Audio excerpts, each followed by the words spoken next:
आजमगढ़ में chemist and druggist association के स्वर्णिम 25वीं वर्षगांठ पर सम्मेलन व शैक्षणिक कार्यशाला का आयोजन किया गया।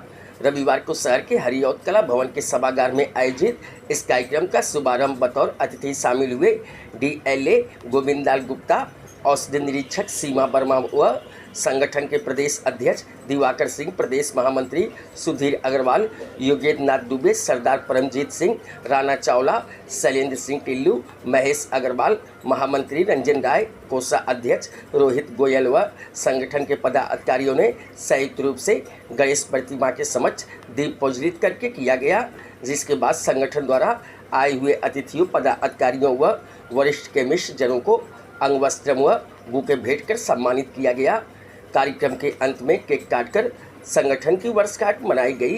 कार्यक्रम की अध्यक्षता करते हुए ओसीडीयूपी अध्यक्ष दिवाकर सिंह ने कहा कि 1975 में अखिल भारतीय संस्था एआईओसीडी के गठन में आजमगढ़ के प्रमुख दवा व्यापारियों में से एक स्वर्गीय ओमकार प्रसाद अग्रवाल के सानिध्य में गोवा में हुई बैठक में पहली बार हिस्सा लेने का अवसर प्राप्त हुआ और आज मुझे गर्व है कि उन्हीं के पुत्र प्रदेश महामंत्री सुधीर अग्रवाल के साथ भी काम करने का मौका मिला है। कहा कि वर्तमान समय में दवा व्यापारियों को बड़ी कठिनाइयों का सामना करना पड़ रहा है। ऑनलाइन दवा व्यापार के चलते उपभोक्ताओं को अधोमानक दवाएं मिल रही हैं और युवाओं को नशीली दवाएं और अल्पवयस्क लड़कियों को गर्भपात की दवाएं आसानी से उपलब्ध हो रही हैं। इससे सरकार को चाहिए कि ऑनलाइन दवा बिक्री पर रोक लगा दे और दवा व्यापारियों को सिर्फ ड्रग लाइसेंस की अनिवार्यता लागू करे, न कि फूड लाइसेंस की। आज के इस कार्यशाला में इंडियन मेडिकल एसोसिएशन अध्यक्ष डॉक्टर निर्मल श्रीवास्तव और सचिव डॉक्टर अशोक सिंह को भी सम्मानित किया गया। इस दौरान बब्बन यादव, प्रवीण पांडे, नागमणि मिश्रा, श्याम सिंह, राजेश सिंह, संदीप अग्रवाल, अशोक कुमार अलख, मोहम्मद मुअज्जम, डॉक्टर बदुजमा खां, गंगा प्रसाद सिंह, दीनानाथ सिंह, विश्वनाथ वर्मा, सुरेश चंद्र गुप्ता, मुमताज अहमद इम्तियाज सहित बड़ी संख्या में दवा व्यापारी मौजूद रहे। कार्यक्रम का संचालन एंकर अभय तिवारी ने किया।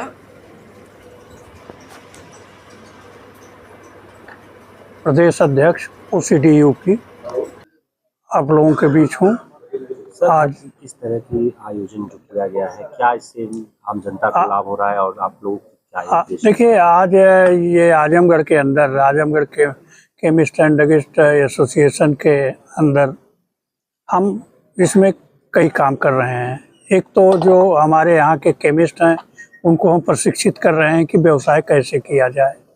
दूसरा हमारा ये उद्देश्य है कि हम संघर्ष भी करने वाले हैं। बहुत से हमारी कठिनाइयाँ हैं, उन कठिनाइयों में जैसे पहले नंबर पे आता है ऑनलाइन बिजनेस।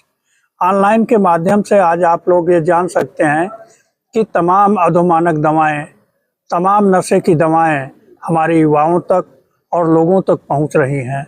बहुत से गैर पढ़े लिखे लोगों तक नकली दवाइयां पहुंच जा रही हैं जो कि नुकसानदेह हैं, जिसमें कि समाज को बहुत नुकसान हो रहा है।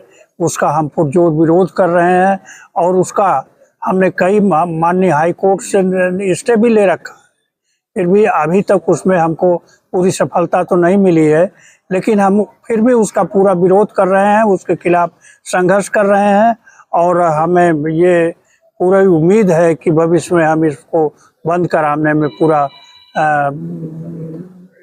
सफल होंगे। और दूसरा, आज हम यहाँ एक प्रस्ताव ये भी पास किए हैं कि जैसे हमारा लाइसेंस है और हमारे लाइसेंस के मालिक मर गए और फिर उसका क्या होगा, तो हमारा सरकार से ये मांग है कि हमें जैसे एफडी वगैरह में नामनी करने का अधिकार है, उसी तरह से हमको भी नामनी बनाने का अधिकार दिया जाए।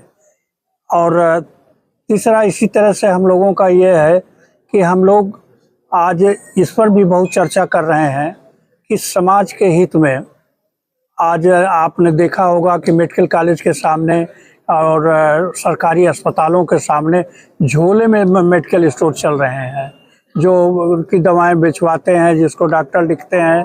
तो ये और भी समाज के लिए हानिकर है।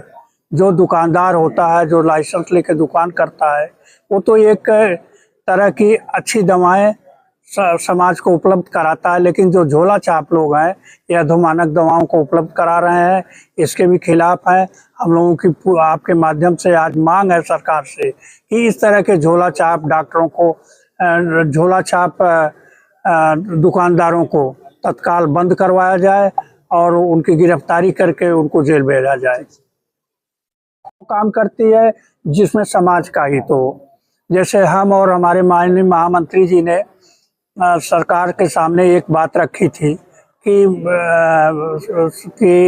आज जो है अस्पतालों में ऐसी दवाएं बिक रही हैं जो बाजार में कहीं नहीं मिलती, जिस पर कि बढ़िया दवाओं की अपेक्षाकृत कई गुना ज़्यादा मूल्य लिखे हुए हैं। ऐसी दवाएं बेची जा रही हैं मरीजों को, जो भारी मात्रा में नुकसान भी कर रही हैं और भारी मूल्य उसका अदा करना पड़ रहा है। उसके लिए हमने सरकार से मांग की थी और सरकार ने उसके लिए आदेश भी जारी किया। इंस्पेक्टरों को ये कहा है कि इसको आप चेक करिए कि इस तरह की दवाएं न बिकने पाएँ और वो दवाएं सारे मेडिकल स्टोरों पर मिलनी चाहिए और उसके दाम ज़्यादा नहीं होने चाहिए।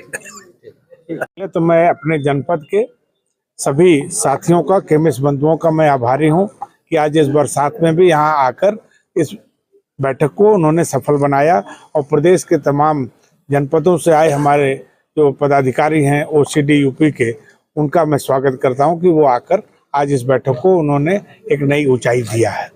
व्यापारियों को क्या संदेश देना चाहेंगे? मैं आज यहाँ उपस्थित सभी केमिस्ट साथियों को ये बताना चाहता हूँ कि हम दवा व्यापारियों का किसी भी कीमत पर उत्पीड़न नहीं होने देंगे। नारकोटिक्स दवाओं के नाम पर जो विभाग, नारकोटिक्स विभाग और सीबीएन द्वारा जो उत्पीड़न किया जा रहा है उसे हम किसी कीमत पर ये केमिस्ट साथियों का उत्पीड़न नहीं होने देंगे। आज के आयोजन के माध्यम से सर क्या संदेश दे रहे हैं आपने? आज के इस आयोजन से हम अपने साथियों को ये कहना चाहेंगे कि आप निर्भीक होकर अपना व्यापार करें और हम लोगों ने जो, जैसा हमारे प्रदेश अध्यक्ष जी ने कहा है कि जो प्रदेश द्वारा हम लोगों ने एक डिमांड रखा है कि ऑनलाइन व्यापार को हम किसी भी कीमत पर सफल नहीं होने देंगे। ये हम लोग का ये पहला मुद्दा है। दूसरा है कि दवा में जो हमारे लाइसेंसी हैं, जो मालिक हैं, उनका नामनी होना चाहिए ताकि उनके निधन पर उनका नामनी तुरंत कार्य में प्रभावी हो। और तीसरा हम लोगों ने रखा है कि अगर हमारा लाइसेंस, ड्रग लाइसेंस अगर हमारे पास बना है, ये 1940 का एक्ट है, अगर 1940 जब आज़ादी के पहले का ये एक्ट है और इसमें परिवर्तन होना चाहिए। और हम मांग करते हैं कि अगर हमारी ये जो लाइसेंस है ड्रग एक्ट, ये एक ही लाइसेंस पे हम ड्रग लाइसेंस और फूड लाइसेंस अलग से हम लेना नहीं है। किसी भी कीमत पर अलग से फूड के लाइसेंस का हम विरोध करते हैं।